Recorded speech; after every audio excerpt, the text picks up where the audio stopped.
Família na Real está de volta. Hoje estou recebendo o Dr. Elton Costa, especialista em Direito das Famílias e Sucessões e mestre em Direito e Gestão de Conflitos, para tratarmos sobre pensão alimentícia, esse tema, Dr. Elton, que é tão recorrente na nossa área de atuação, que traz tantas dúvidas.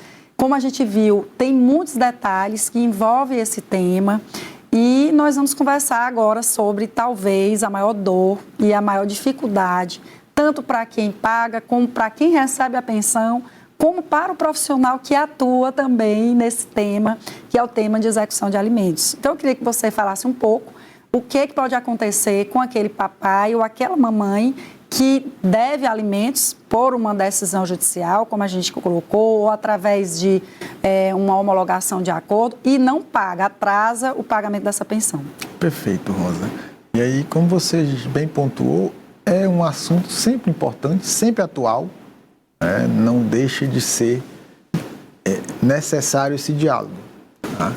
E olha só, a consequência, ou as consequências para quem paga a pensão alimentícia, seja o papai, que é a maioria dos casos, mas pode também ser a mamãe. Nós tivemos recentemente, salvo engano, na Paraíba, a prisão civil de uma mãe pelo inadimplemento, ou seja, pelo atraso, pelo não pagamento da pensão alimentícia. Então, nesse caso, aquele jargão popular, pau que dá em Chico, também dá em Francisco. Então, seja papai ou seja mamãe, quem tem a obrigação judicialmente fixada de pagar a pensão alimentícia, atrasou, deixou de pagar, pode sofrer as consequências. E elas podem ser divididas de uma forma bem simples em duas possibilidades. A busca de bens ou valores, que a gente chama do rito da constrição patrimonial, ou seja, vai se buscar nos sistemas, nas contas bancárias, na Receita Federal, etc. São várias as ferramentas que hoje se tem à disposição para buscar bens ou valores, ou através do próprio oficial de justiça, mas enfim, a intenção é que essa pensão atrasada seja paga através de ou dinheiro encontrado na conta do alimentante, de quem paga a pensão, que está em atraso, ou de algum bem penhorado e que seja vendido para que essa pensão atrasada seja satisfeita. A outra possibilidade, essa que é mais gravosa, que é aquela que todo mundo já conhece, que a única forma de prisão no Brasil que não seja na esfera penal é a prisão civil por dívida alimentar. Ou seja, aquele devedor de pensão, seja o papai, seja a mamãe, pode ser preso. Então, ele vai ser intimado, inclusive o prazo, são prazos distintos na possibilidade de se buscar bens e a possibilidade da prisão. Ele tem um prazo muito curto para se defender. E aí restam para ele três possibilidades bem simples. Ou ele paga o que está sendo cobrado, ou ele comprova que já pagou. Acontece, às vezes acontece, por um desengano de informação, ele comprova, ou ele justifica a impossibilidade de pagar. Ressaltando, aqui cabe a observação, essa impossibilidade precisa ser absoluta. Por exemplo, qual é a justificativa mais comum? O desemprego. Então, o desemprego, por si só, não é justificativa para o não pagamento da pensão. Como você bem pontuou no bloco anterior, papai perdeu o emprego, o que é que ele tem que fazer? Buscar judiciário para demandar uma revisão para diminuir esse valor da pensão. Então, da mesma forma que o desemprego não é motivo para não pagar, ser desobrigado do pensionamento, também não é motivo para, uma vez fixada a pensão, atrasá-la. E aí, só para arredondar, é sempre importante lembrar, esse não pagamento ele pode ser total ou parcial, ou seja, a pensão está fixada em R$500 e durante 3 meses ele só paga 400. Então, esses 3 meses de 100 podem ser demandados judicialmente, inclusive pela possibilidade da prisão civil. Elton, você quer dizer que R$1 de atraso pode ensejar na prisão civil? Pode. De forma fática, pode. A gente não encontra processos cobrando R$1 atrasado. Sim. Mas, de forma simples, é possível sim que se cobre uma parcela do atrasado. Isso pode ensejar na prisão. Elton, a gente quer também esclarecer a mesma situação do bloco anterior, que é essa necessidade de buscar a justiça. Recentemente, eu atendi uma mamãe que ela disse assim, A doutora Rosa quer dizer que a lei está sempre a favor do pai. Mas por quê, dona fulana? Não, porque o pai não paga a pensão desde 2022 e nada acontece. Sendo que ela nunca procurou a justiça para informar o atraso. Ou seja, eu tive que explicar para ela. E não é algo incomum, Elton.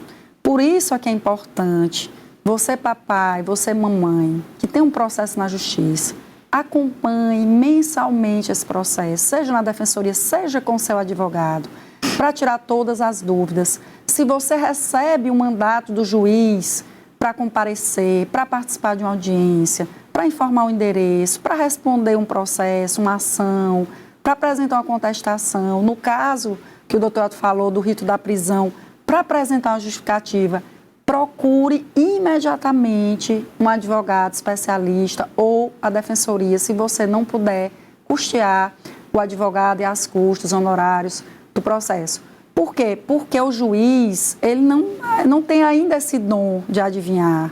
Ele precisa ser provocado para que você, que está representando seu filho, que recebe a pensão, né, que está ali com aquele valor atrasado, através do advogado, possa entrar na justiça e dizer: doutor, o pai da minha filha, o meu ex-marido, ele não paga pensão há 1 ano, há 2 anos, há 3 anos. Até porque, doutor Elton, é essencial, a própria lei determina isso, que se apresente uma planilha de cálculos. Então, aquele que está interessado em cobrar essa pensão atrasada, ele tem que entrar com a ação, pedindo as medidas judiciais possíveis, que hoje a legislação nos salvaguarda de muitas formas: prisão, protesto de título, negativação do nome. Nós temos medidas hoje, inclusive, que não vem expressa, mas a legislação autoriza o judiciário também, que são o que a gente chama de medidas atípicas,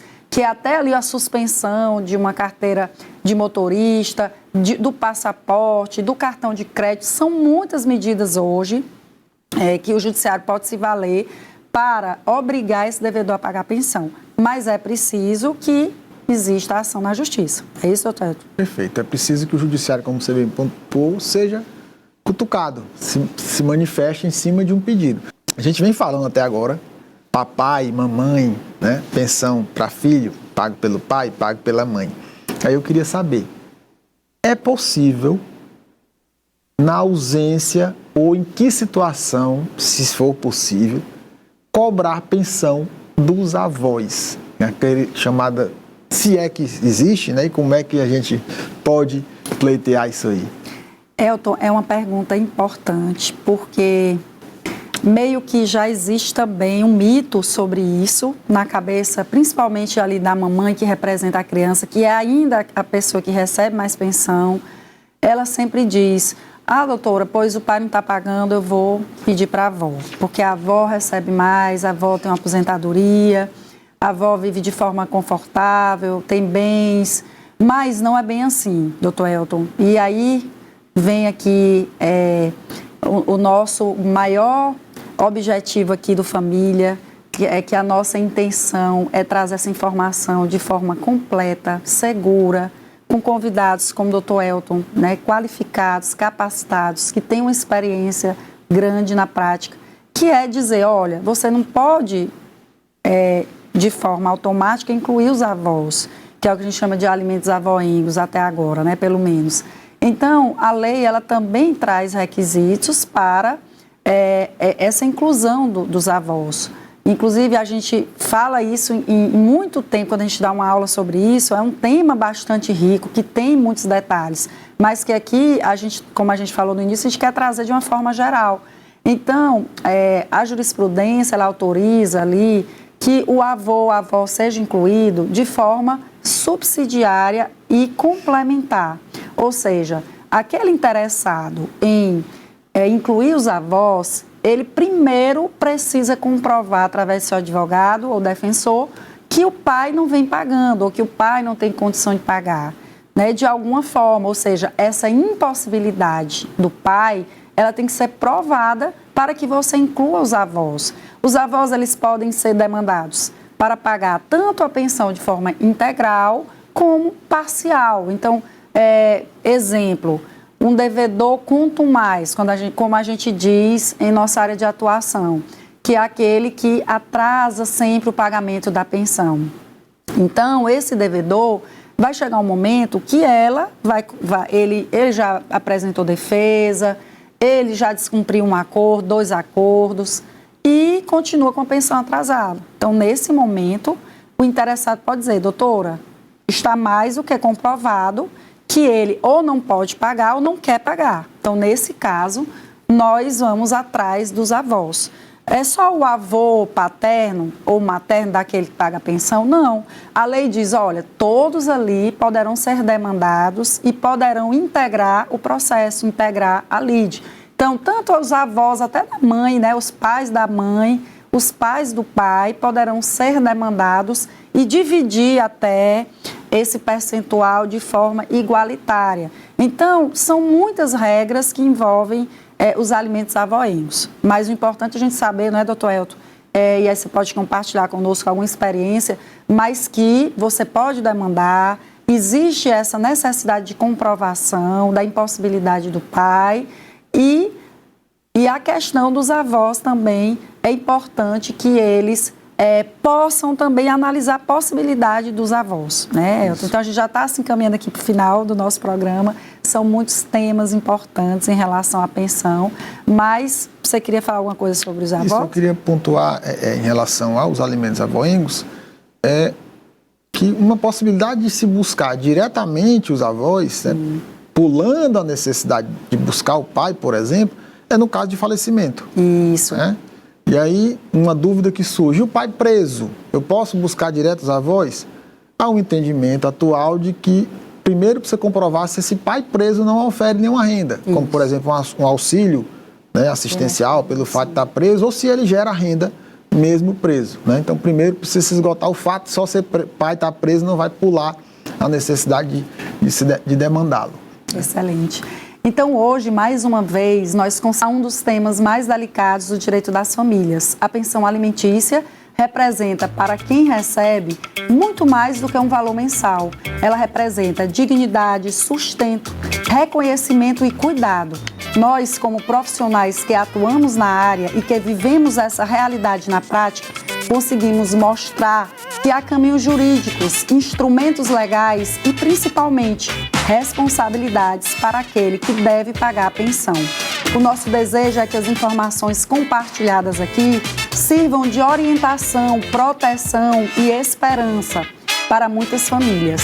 Doutor Elton, muito obrigada mais uma vez pelos esclarecimentos, por compartilhar conosco sua experiência prática e seja sempre muito bem-vindo. É sempre uma satisfação.